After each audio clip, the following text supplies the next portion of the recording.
அரசியல் பயணத்தை பற்றி உங்களுக்கு முதல் சொல்ல வேண்டும்.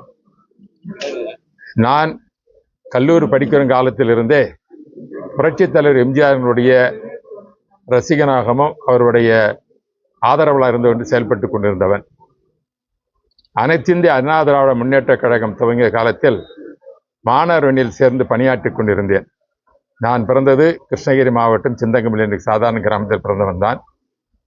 நான் படிப்பதற்கு நல்ல ஒரு வாய்ப்பு கிடைக்கும் பொழுது, நான் சென்னையிலே படித்து கொண்டிருக்கும் பொழுது இந்த மாதிரி நான் அதில் பங்கேற்று என்னுடைய படிப்பை முடிக்கும் காலத்தில் கூட அரசியல் ஆர்வத்துடன் இருந்தேன். புரட்சித் தலைவர் அவர்கள் எனக்கு முதலாக 1980ஆம் ஆண்டு கிருஷ்ணகிரி நாடாளுமன்றத்தை போட்டு ஒரு வாய்ப்பை தந்தார்கள். எனக்கு தெரியும் உங்களுக்கு. ஆனால் அந்த ஒரு சில காரண மாற்றங்கள் ஏற்பட்டது. மாற்றங்கள் ஏற்பட்ட பொழுது பிறகு புரட்சித் தலைவரை நான் சந்திக்கும் பொழுது நான் மீண்டும் என்னுடைய பயணம் அரசியலை விட்டு, அவரால் வளர்க்கப்பட்டவன் நான், அவரால் வேலை தரப்பட்ட பொழுது அண்ணா பல்கலைக்கழகம் இன்ஜினியரிங் பேராசிரியர் பணியில் அமைந்தேன். 3 வருடங்கள் பணியாற்றி கொண்டு இருக்கும் பொழுது புரட்சித் தலைவர் அவர்களுக்கு உடல்நிலை பாதிக்கப்பட்ட பொழுது நாம் மீண்டும் அரசியலில் பங்கேற்க வேண்டும். குறிப்பாக அன்றைய தருமபுரி மாவட்டம், இன்றைய கிருஷ்ணகிரி ஒரு பகுதியாகும் இருக்கும் பொழுது நான் நம்முடைய மாவட்டத்திற்கு அரசியலில் நான் அடியெடுத்து வைத்து மீண்டும் பணியாற்ற வேண்டும் என்று புரட்சித் தலைவர் வேண்டுகோள் வைத்தேன். அவர் அமெரிக்காவில் இருந்தால் கூட செல்வதற்கு முன்பாகவே எனக்கு நாடாளுமன்றத்தில் போட்டியிடுவதற்காக தருமபுரி நாடாளுமன்றத்தில் 1984ஆம் ஆண்டு நாடாளுமன்றம் போட்டியிடுவதற்கு வாய்ப்பு தந்தார்கள். வெற்றி பெற்றவுடனேயே என்னுடைய 33 வயது இருக்கும், இளம் வயதாக இருந்தேன். இருப்பினும் புரட்சித் தலைவர் அவர்கள் அமெரிக்காவிலே உடல்நிலையில் இருக்கும் பொழுது யாரை துணை சபாநாயகர் தேர்ந்தெடுக்கலாம், நாடாளுமன்ற உறுப்பினர் வெற்றி பெற்றேன். புரட்சித் தலைவர் அம்மா அவர்கள் எனக்காக பிரச்சாரத்துக்கு வந்து தருமபுரி, மேச்சேரி போன்ற மேட்டூர் பகுதியில் எனக்காக பிரச்சாரம் செய்தார்கள். செய்த பிறகு வெற்றி பெற்ற பிறகு யாரை நாடாளுமன்ற உறுப்பினரில் யார் துணை சபாநாயகராக வேண்டும் என்ற ஒரு நிலை வந்த பொழுது புரட்சித் தலைவர் அவர்கள் எனக்கு மீண்டும் இந்த நல்ல ஒரு வாய்ப்பை தர வேண்டும் என்பதற்காக இந்த மாவட்டத்தைச் சேர்ந்த ஒரு பின்தங்கிய மாவட்டத்தில் படித்த ஒரு நல்ல மாணவர் தர வேண்டும் என்பதற்காக எனக்கு வாய்ப்பை துணை சபாநாயகர் என்ற பதவி என்னுடைய 33 இளம் வயதிலேயே அந்த பொறுப்பை எனக்கு அனைத்து இந்திய அண்ணா திராவிட முன்னேற்ற கழகம் புரட்சித் தலைவர்களால் கிடைத்தது முதல். அதில் அதற்கு பிறகு மீண்டும் புரட்சித் தலைவி அம்மா அவர்கள் என்னை நாடாளுமன்றத்திற்கு பல முறை தேர்வு செய்தார்கள். அது கரூர் நாடாளுமன்றத்திற்கு பிறகு கரூர் தேர்வு செய்யப்பட்டேன். அப்பொழுது மத்திய அமைச்சராக வாஜ்பாய் அரசிலே 1998-99 ஆண்டில் மத்திய அமைச்சராக பணியாற்றுவது வாய்ப்பு கிடைத்தது. புரட்சி அம்மா அவர்கள் உருவாக்கினார்கள் அனைத்து இந்திய அண்ணா சார்பாக. அதிலும் குறிப்பாக பார்த்தீர்கள் என்றால் என்னுடைய வரிசையானது வாஜ்பாய் அவர்கள் பிரதமர் அவர்கள், அதற்கு அடுத்தது அத்வானி அவர்கள், அதற்கு அடுத்து வரிசையில் இருப்பவர் முரளி மனோகர் ஜோஷி அவர்கள், அதற்கு பிறகு ஜார்ஜ் பெர்னாண்டஸ், அடுத்து தம்பிதுரை. இந்த 5வது வரிசையானது அந்த ஹைரார்க்கியில் எனக்கு அந்த ஒரு வாய்ப்பு கிடைத்தது. அதில் குறிப்பாக சட்டத்துறை, பிறகு நீதித்துறை, பிறகு சாலை வழி போக்குவரத்து, பிறகு கப்பல் துறை போன்ற பல 5 டிபார்ட்மெண்ட்களை கொடுத்து 5வது நிலை இருக்கும் பொழுது இந்த மாவட்டத்தை சேர்ந்த தருமபுரி மாவட்டம் கிருஷ்ணகிரி பகுதியை சேர்ந்த எனக்கு மத்திய அமைச்சர்களை அம்பேத்கர் அவர்கள் வைத்த அந்த பதவியை சட்டத்துறை அமைச்சர்கள் அம்மா அவர்கள் எனக்கு வழங்கினார்கள். உங்களுக்கு தெரியும், இந்த மாவட்டத்தை எடுத்தால் எல்லோருக்கும் தெரிவது ராஜாஜி அவர்கள். ராஜாஜி அவர்கள் இந்த மண்ணிலே பிறந்தவர், இந்த பகுதியில் பிறந்தவர். அவர்தான் இது போன்ற எனக்கு முன்பாக மாபெரும் பதவியினை பெற்று அங்கு மத்திய அமைச்சராகவும் கவர்னர் ஜெனரலாகவும் அதற்கு பிறகு தமிழகத்தின் முதலமைச்சராகவும் ஒரு பெரும் பொறுப்பை வைத்தவர் நம்முடைய பகுதியை சேர்ந்த ராஜாஜி அவர்கள். அதற்கு பிறகு மத்திய அமைச்சராக அங்கம் வைத்தவன் இந்த மண்ணிலே பிறந்த நான். இதற்கு காரணம் புரட்சித் தலைவர் அம்மா அவர்கள். ஒரு சாதாரண குடும்பத்தில் பிறந்த எனக்கு இது போன்ற ஒரு மாபெரும் வாய்ப்பை இந்த மண்ணிலே பிறந்தவன் முதலாக ராஜாஜிக்கு அடுத்ததாக மத்திய அமைச்சர்களே ஒரு நல்ல ஒரு பொறுப்பினை தந்தார்கள். அதற்கு முன்பு நான் சொன்னது போல துணை சபாநாயகர் பதவியும் வைத்திருக்கிறேன். பிறகு 2001 புரட்சித் தலைவர் அம்மா அவர்கள் எனக்கு இங்கே மாநிலத்திலே கல்வித்துறை அமைச்சராக உருவாக்கினார்கள். அதற்கு பிறகு மீண்டும் 2014ஆம் ஆண்டு வெற்றி பெற்ற பிறகு புரட்சித் தலைவர் அம்மா அவர்கள் மோடி அவர்களிடம் சொல்லி துணை சபாநாயகர் மீண்டும் எனக்கு அந்த வாய்ப்பை தந்தார்கள். இப்படி 5 முறை நாடாளுமன்றத்திலே நான் மக்களவையில் வெற்றி பெற்றிருக்கிறேன். 5 முறை தருமபுரி, கரூர் போன்ற பகுதிகளில் அங்கு வாக்களித்தார்கள் என்றால் தம்பிதுரைக்காக கிடையாது, இது இரட்டைகளுக்காகவும் புரட்சித் தலைவருக்கும் அம்மா அவர்களுக்கும் வாக்களித்ததுதான் காரணமாகத்தான் கரூர் மக்கள் என்னை தேர்ந்தெடுத்தார். இந்த பகுதி சார்ந்தவனுக்கு அங்கு வாய்ப்பு கிடைத்தது.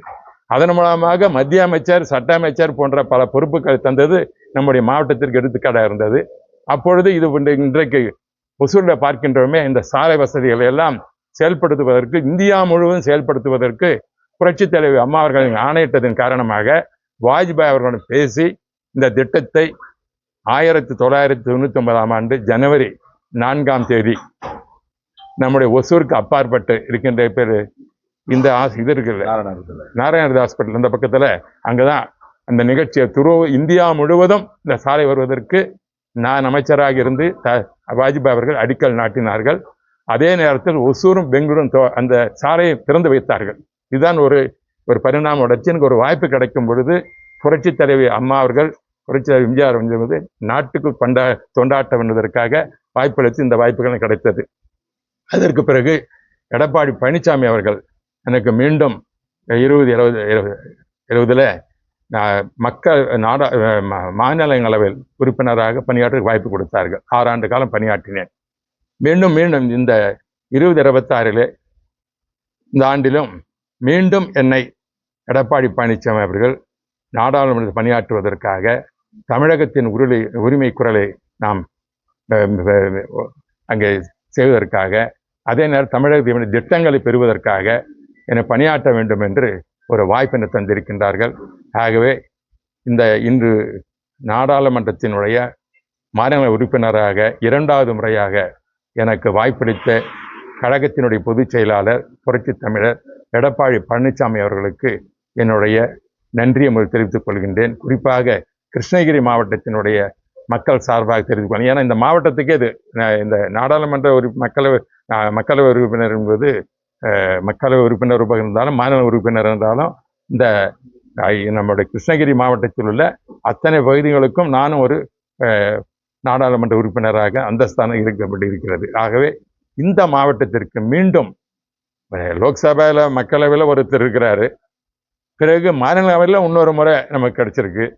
ஆகவே நம்முடைய பகுதிக்கு 2 நாடாளுமன்ற உறுப்பினர் அமைவதற்கு அடிப்படையாக திட்டம் வகுத்து எனக்கு வாய்ப்பு தந்திருப்பது எடப்பாடி பழனிசாமி அவர்கள். ஆகவே நம்முடைய தமிழகத்தினுடைய உரிமைகளை மட்டுமல்ல, வளர்ச்சியை மட்டுமல்ல, நம்முடைய கிருஷ்ணகிரி மாவட்டத்திற்கு செய்ய வேண்டிய தொண்டினை செய்வதற்கு எனக்கு ஒரு வாய்ப்பாக கருதுகிறேன்.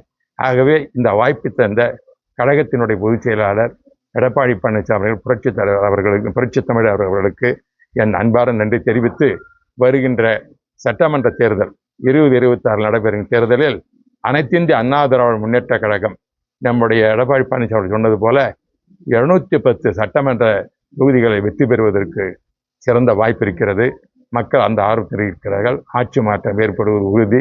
அதற்கு என்னால் முடிந்த அளவிற்கு கழகப் பணியினை ஆற்றி மீண்டும் எடப்பாடி பழனிசாமி அவர்கள் தமிழகத்தின் முதல்வராவதற்கு நாடாளுமன்ற உறுப்பினர் என்ற முறையில் என்ன பணியை இந்த பகுதியிற்கு சிறப்பான செய்வேன் என்பதை தெரிவித்துக் கொள்கின்றேன். 214 அம்மா எப்படி வெற்றி பெற்றாங்க நாடாளுமன்றத்தில்? 37 நாடாளுமன்ற கூட்டணி வச்சாங்களா? வெற்றி பெற்றாங்கல்ல. அதே மாதிரி 2016 கூட்டணி இல்லாமல் தமிழகத்தில் ஆட்சி அமைத்தவர் புரட்சி தலைவி அம்மா அவர்கள் ஒருவர் தான், வேற யாரும் கிடையாது. காங்கிரஸ் பெரிய விட்டுருங்க, அண்ணா காலத்திலே 1967 கூட்டணி பல பேருக்கு தெரியாது. ராஜாஜி அவர்கள் தான் 52 51 முதலமைச்சர் ஆனார். காங்கிரஸ் சார்பாக காங்கிரஸ் ஆட்சி அமைத்தது ராஜாஜி அவர்கள் தான். 67 காங்கிரஸ் ஆட்சியை வீட்டுக்கு நாட்டை விட்டு துரத்தியதும், தமிழ்நாட்டை துரத்தியதும் ராஜாஜி அவர்கள் தான். அதுதான் எல்லாருக்கும் தெரியும். பல பேர் காமராஜர் நல்லா ஆட்சி செய்தார், அது வேற. ஆனால் காங்கிரஸ் ஆட்சி அமைத்ததும் தமிழகத்தில் ராஜாஜி அவர்கள், காங்கிரஸ் ஆட்சி வீட்டுக்கு அனுப்பியதும் தமிழகத்தில் அனுப்பியதும் ராஜாஜி அவர்கள். ஆக இந்த மண்ணானது, இந்த மண்ணிலே இப்பொழுது தனித்து நின்றால் கூட அனைத்து இந்திய அண்ணா வெற்றி பெறுவதற்கு அவ்வளவு வாய்ப்புகள் இருக்கிறது. அதை தான் சொல்கிறேன். 2014 இருக்கட்டும், 2016 இருக்கட்டும், புரட்சி தலைவி அம்மா அவர்கள் இரட்டை இலை சின்னத்தை மக்களுக்கு அறிமுகப்படுத்தி புரட்சி தலைவர் உருவாக்கி அந்த இயக்கத்தின் சார்பாக தனித்து போட்டியிட்டு வெற்றி பெற்றதை நீங்கள் பார்த்திருக்கலாம். கூட்டணி என்பது அது வேறு. ஆகவே அனைத்து இந்திய அண்ணா திராவிடத்திற்கு வலிமை இருக்கிறது. அது எடப்பாடி பழனிசாமி அவர்கள் நன்கு தெரியும். ஆகவே தான் அவர் இப்பொழுது ஒரு கூட்டணி அமைக்கிறார் என்றால் அந்த கூட்டணியானது மற்ற பிற கூட்டணி பற்றி கவலை இல்லை. அனைத்து இந்தியான தனித்தே வெற்றி பெற்ற ஒரு இயக்கம். ஆகவே இப்பொழுது பாரதிய ஜனதா கட்சியுடன் மற்ற கட்சி கூட்டணி வைத்திருக்கிறார்கள். ஆகவே வெற்றி பெறுவது உறுதி என்பதை நான் நிறுத்திக் கொள்கிறேன்.